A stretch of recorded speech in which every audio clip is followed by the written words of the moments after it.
Hey everybody. As you can see from the title, today's topic is going to be a bit different. Instead of talking about game design as I usually do, today I'm going to be talking about a major issue that has been surrounding the video game industry for a while now, and that is the supposed connection between video games and violence. Specifically, mass shootings in the United States. This idea is not a new one.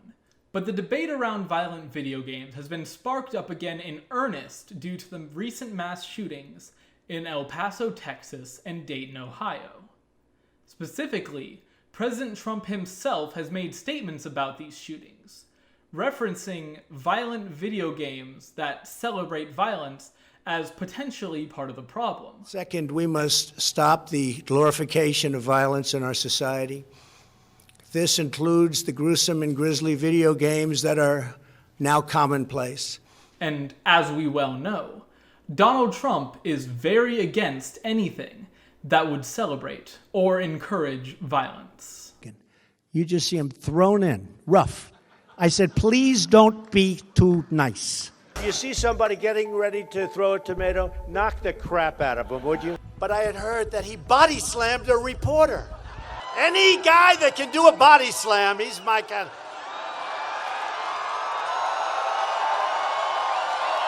He's my guy. I'd like to punch him in the face, I'll tell you. This is not the first time politicians have made statements regarding violent video games, and it is not the first time that proposals to limit or restrict video games have been proposed. However, while these proposals have been rejected by the courts in the past, this does not mean that we can simply sit back and hope that nothing happens to limit, restrict, or censor the creative freedom of this medium. This is a very divisive issue, with strongly held beliefs on both sides. And like any divisive issue, it can be very difficult to convince somebody to relinquish their firmly held beliefs. I also firmly believe, with many divisive issues, two reasonable people can be presented with the same body of evidence and come to different conclusions based on their own values and priorities. I do not believe this is one of those issues. I believe that this is an issue, like the roundness of the earth and the effectiveness of vaccines, where all of the scientific evidence is firmly on one side of the issue. For that reason, my goal in this video is to try to present this evidence in as unbiased a way as I am capable. My goal is not to shame or criticize people who believe that violent video games cause real-world violence, because I believe that many of them have good intentions. I believe that they are simply misinformed, and I hope that by presenting the evidence, I can help show them that their fears are unfounded. However, I don't want this video to just be preaching to the choir. If you're watching this on my blog, then odds are you're already a fan of video games and know that they don't cause violence. However, if you have a friend, family member, or elected official who believes differently, please send them this video. I believe that this is an important issue, and if anything I've ever made deserves to blow up, I hope it would be this video. The idea that playing a violent video game could cause somebody to commit violent acts is not a new one. In fact, this idea goes all the way back to 1976, with the release of a game called Death Race. In this game, players drive a tiny pixelated car around a black screen with the goal of running over small humanoid figures called gremlins. In an article in the Spokane, Washington Spokesman from the time, Dr. Gerald Dreesen was quoted as calling the game gross, and saying that, "I shudder to think what is next, if this one is not defeated by public opinion." In the same article, an automobile safety consultant was quoted as saying, "The Safety Council teaches people how to drive safely and avoid pedestrians." And now this game comes along and encourages people to develop the opposite skill: how to hit people. The backlash over video games has only continued since then, with the controversies around games such as Mortal Kombat and Grand Theft Auto receiving large amounts of media attention. However, video games are far from the first medium to be responsible for creating these kinds of moral panics. You may be familiar with some of the more famous moral panics throughout recent history, such as the satanic panic that surrounded the game Dungeons & Dragons, swords, poison, spells, battles, maiming, killing. Hey, it's all imagination. Is it? or the controversy around violent comic books that resulted in the creation of the Comics Code Authority. However, the history of moral panics goes much deeper than that. Here's a brief list of things that were responsible for creating moral panics in the past. Pinball machines, Harry Potter, women riding bicycles, and sofas. The waltz was once considered obscene, Furbies were banned by the NSA, and nude statues had to be covered up with fig leaves. In the 1830s, Pope Gregory XVI was even responsible for banning railroads and electric streetlights in all papal states. What do all of these things have in common? They were new, and therefore not very well understood. They represented the mysterious and the unknown. However, these days, none of these things would be considered dangerous. As they spread and became more popular, they also became better understood, and the controversies surrounding them soon died down. However, the controversy around violent video games has been around for nearly 40 years and still hasn't died down. What makes video games so different? The key difference is the thing that actually makes video games so unique as an art form: interactivity. When a player is playing a video game, they aren't just reading about or watching something happen. They are actually responsible for what occurs on the screen. Because of this, when one on-screen character shoots another in a battle royale game, it is the players themselves who are pulling the trigger. Surely, the argument goes, this sort of interactive violence would have to spill over into real life. While this argument may seem to make some intuitive sense, it simply isn't supported by the data. However, before we look at the data, which we will, don't worry, I want to take a look at two key flaws in this argument. First, I want to look at the fundamental assumption that this argument makes, which is that gamers have difficulty telling the fantasy of the video game world from the reality of the real world. But in this case, there might be a loss of distinction between reality and fantasy, and possibly the loss of life in the process. If you've played a video game for a long period of time, it's entirely possible for that game to linger in your mind.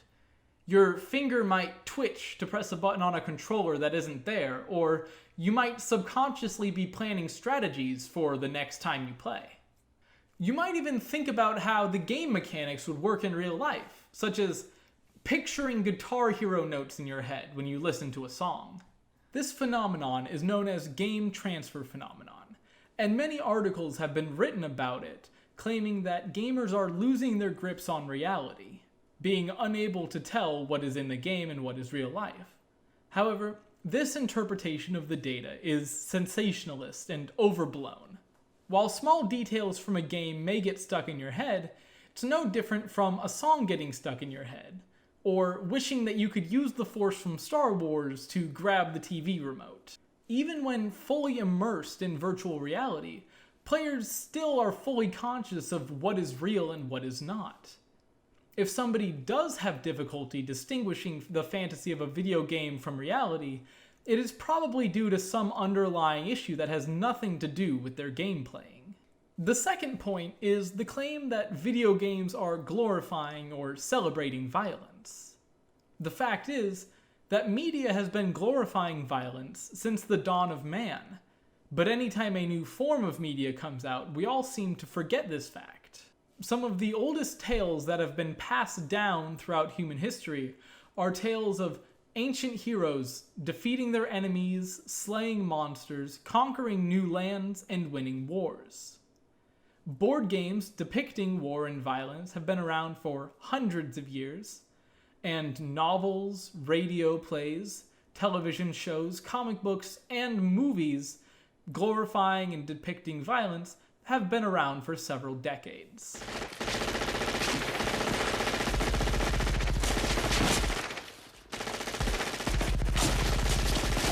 Even in the Bible itself, we have the destruction of Jericho, the conquest of Canaan, David versus Goliath, Elisha commanding bears to attack people who mock him, and Samson defeating an entire Philistine army with only the jawbone of a donkey. All of these instances are clear examples of glorification of violence, and would probably be incredibly controversial if featured in a video game, but don't get nearly the same amount of backlash. One problem with this backlash against video games is that it can be seen as painting the entire medium with a very broad brush. Anti-video game advocates seem to have this conception that all video games are simply high-tech murder simulators, when in reality this couldn't be further from the truth. Video games are an incredibly broad art form that are capable of telling stories, teaching new skills, and immersing players in inventive new worlds, among many other things. For many players, video games are an outlet for creativity. Simply look at the #1 selling video game of all time, Minecraft. Minecraft, which has sold 176 million copies worldwide, is a game all about creativity and exploration. This game has not only been used to create incredible works of art, but has also been used as a tool to teach children. The second highest selling game of all time is Tetris, a harmless puzzle game. The first violent video game on the list is Grand Theft Auto V, a distant third that has sold more than 60 million copies fewer than the previous games. Games represent far more than just violent actions. Video games represent sports, racing, puzzles, adventure, building, rhythm, and so much more. Finally, let's dig into the data. As we all know, correlation does not equal causation. Just because two pieces of data seem to be linked doesn't necessarily mean that one piece of data is the cause for the other. They could both be caused by a third piece of data, or the correlation could be a coincidence. That being said, if one data point is caused by another, then you should be able to find some correlation between them in the data. If you look at the data between violence and video games, there is no correlation to be found. The first type of correlation you could try to look for is temporal. That is, if video games cause violent acts, then as video games become more popular, you should see more people committing violence. However, this does not hold up in the data. The following chart from Bloomberg.com shows the annual revenue of the video game industry over the last 50 years, from 1970 to 2018. As you can see, during this time, the video game industry has exploded in popularity, growing nearly every year and reaching almost $150 billion in annual revenue. Not only that, but video games have gotten much more realistic during this time, and you would assume that a more realistic video game would be more likely to drive somebody to commit violent acts. With this powerful combination of factors, you would have to assume that violent crime has skyrocketed over this same period of time. Fortunately for the world, but unfortunately for this argument, the data actually shows the opposite. In the following chart, which shows violent crime rates from 1960 to 2016, you can see that violent crime has actually been dropping steadily since the early 90s.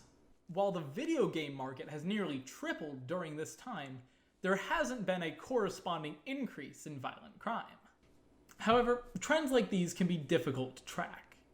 So much has changed over the last 50 years that it can be difficult to isolate the effect of video games on these statistics. There are a million different factors that affect the violent crime rate, and based solely on these data points, it's entirely possible that video games are linked to an increase in violence, but there have been other factors that provide a powerful enough decrease to counteract this increase. Clearly, these graphs do not show a correlation, but we should keep digging. Perhaps there is a geographic correlation instead. If video games do cause violence, then perhaps countries that play more video games would, in turn, have more violent crime. However, the data also does not bear this out. This chart from Vox takes a look at the top 10 countries in the world in terms of average video game spending per person, and compares those numbers to their rates of violent gun crimes. What it shows is that there is no clear connection between violent video game playing and actual violent crime across these countries. But wait, you may be saying, this isn't a fair comparison to directly compare these countries to one another. After all, there could be countless different things in their cultural landscape or political systems that could account for this lack of correlation in the data. For example, some countries believe that owning a gun is a fundamental human right that should not be restricted in any way, whereas other countries are not the United States.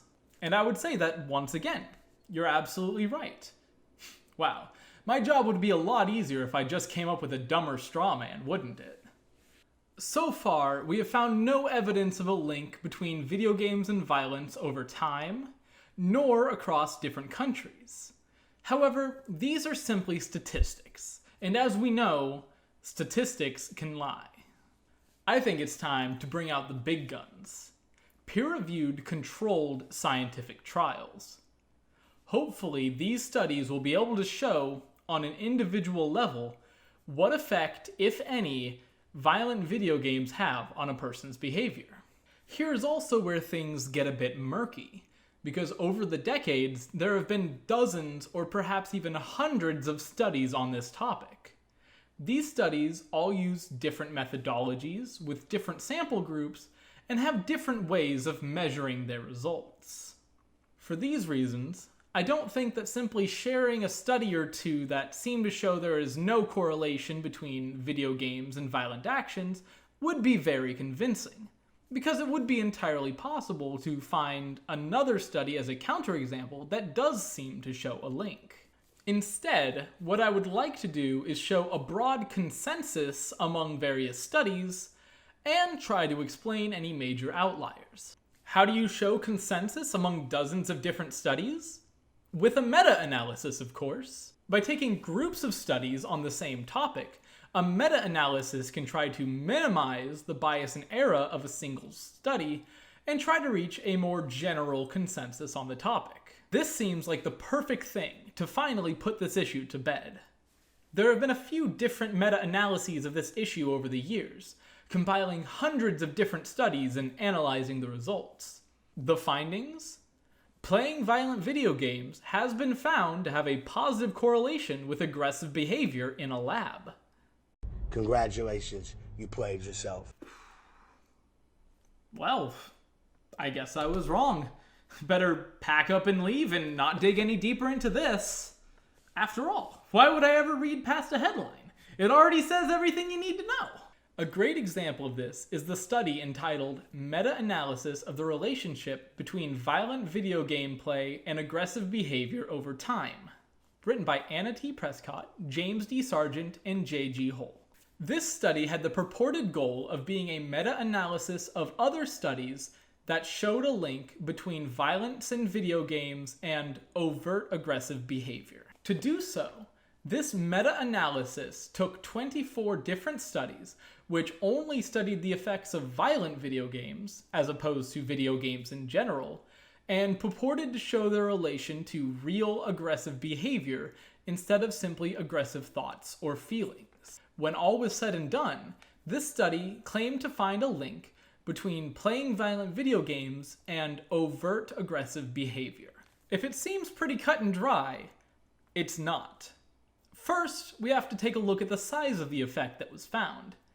This study was able to only find a less than 1% correlation between violent video games and aggressive behavior. Second is the way that this study measures and defines aggressive behavior.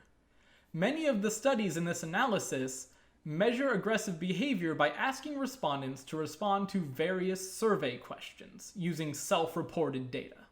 Not only is self-reported data notoriously unreliable, but according to Psychology Today, some of the behaviors that were considered overt aggression in these studies include statements such as, "I have sometimes become so angry that I have broken things," or "if I have to resort to violence to protect my rights, I will." These studies may have also been victim to priming bias.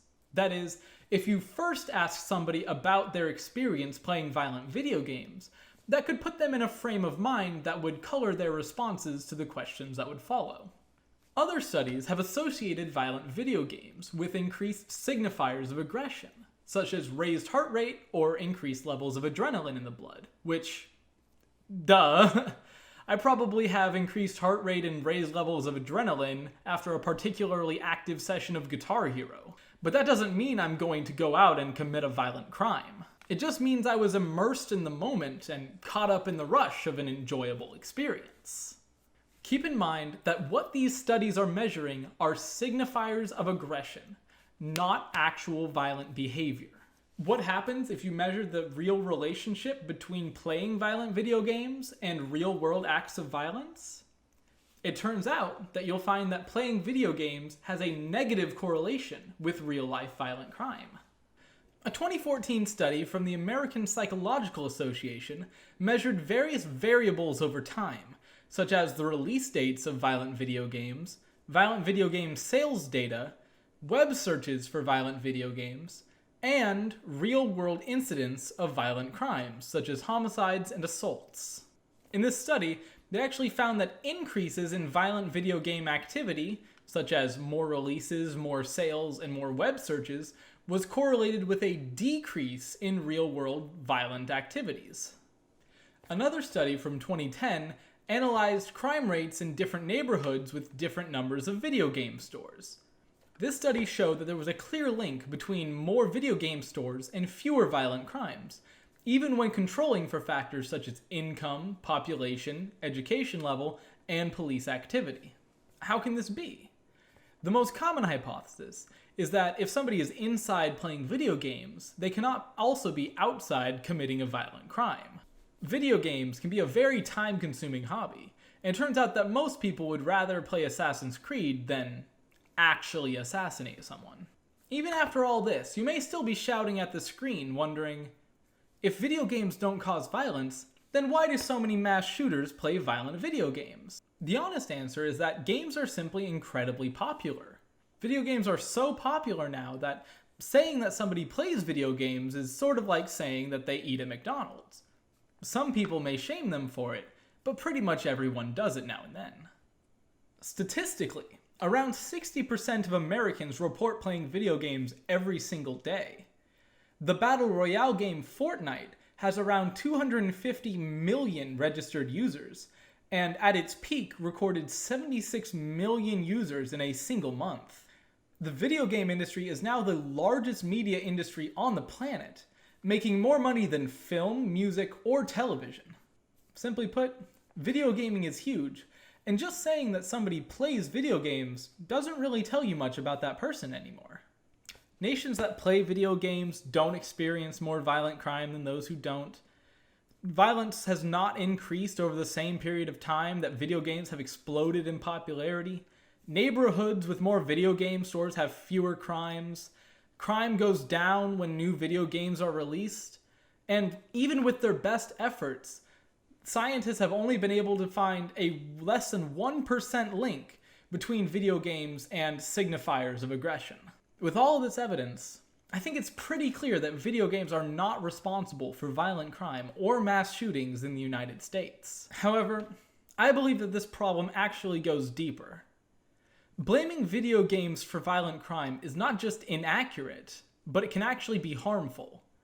I believe that, in many cases, video games are being used as a scapegoat to avoid talking about the real issues that are responsible for violence in America. As long as politicians and the media are focusing on video games, they're not focusing on the changes and reforms that might make an actual difference. Another reason why blaming video games for violent crime can be harmful is that video games can actually be incredibly beneficial in many ways. While I don't have time to get into all the details here, video games can actually be incredibly useful for education and provide a number of cognitive and physical benefits, such as improved dexterity and spatial reasoning skills, which I have talked about in previous articles, and if you want to learn more, I'll put links down below. Because of the numerous benefits that video games can provide to those who play them, I think it would be shame for such a wonderful medium to be banned or restricted based on misplaced and unsupported ideas about causing violence. Thank you so much for watching. If you like this video, please leave a like and subscribe down below for new videos every couple of weeks. If you know somebody who still believes that video games are responsible for violent crime, please send them this video. And if there's anything that I missed or got wrong, please feel free to correct me in the comments down below. For my next video, I'm going to be looking at a much more lighthearted topic and figuring out what would actually happen if Magic the Gathering added a 6th color. Until then, thank you so much for watching, and I'll see you guys next time.